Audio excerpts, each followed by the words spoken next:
এজন্য আজকালকার যুবক জান্নাতে যাওয়ার জন্য খুব বেশি আমল করা তার লাগবে না, অনেক নফল তার লাগবে না, শুধুমাত্র হারামগুলো থেকে নিজেকে বাঁচিয়ে ফেলতে পারলে জান্নাতুল ফিরদাউসের উঁচু মাকামে তার জায়গা হয়ে যাবে।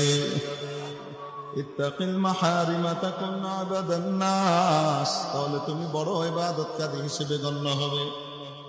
ওয়ারদা বিমা কাসামাল্লাহু লাকা তাকুন আগনান নাস, আল্লাহ তাআলা তোমার বরাদ্দে যা দিয়েছেন সে বরাদ্দ পাওয়ার পরে তুমি খুশি হয়ে যাও, তুমি ওটাতে সন্তুষ্ট হয়ে যাও, তাহলে তুমি গোটা মানব জাতির মধ্যে সেরা ধনী হিসেবে পরিগণিত হবে। সেরা ধনী, ধনীকে যার অভাব নাই, তাই না? কেন ধনীকে যার কি নাই? অভাব দুই রকম, এক রকমের অভাব ধনের অভাব, আরেক রকমের অভাব মনের অভাব। বলেন না কেন? হাজার হাজার হাজার লক্ষ কোটি বিলিয়ন ডলারের মালিক হওয়ার পরেও তার স্বাদ মিটতেছে না, তার আরো লাগবে, আরো লাগবে, আরো লাগবে।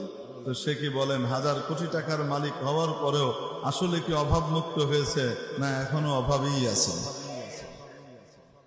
আরেকজন ব্যক্তির কাছে কিছুই নাই, মাথার উপরে চাল নাই, বাড়িতে খাবারের জন্য চুলা নাই, চাল চুলা নাই, এত গরিব, কিন্তু তারপরেও তার মনের ভিতরে শান্তি, আমার আল্লাহ আমাকে যা দিচ্ছেন তাতেই আমি খুশি, চলে যাচ্ছে।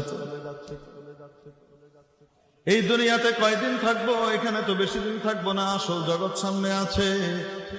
অতএব আল্লাহ আমাকে যা দিয়েছেন তাতেই আমি খুশি, আমার অনেক ধন দৌলতের দরকার নাই। হ্যাঁ, চেষ্টা তদবির তো হালাল কামাইয়ের জন্য করতেই হবে। চেষ্টা তদবির করার পরে, হালাল উপায়ে চেষ্টা করার পরে বরাদ্দে যা আসে, কপালে যা আসে, ভাগ্যে যা আসে সেটার উপরেই খুশি হয়ে যাওয়া।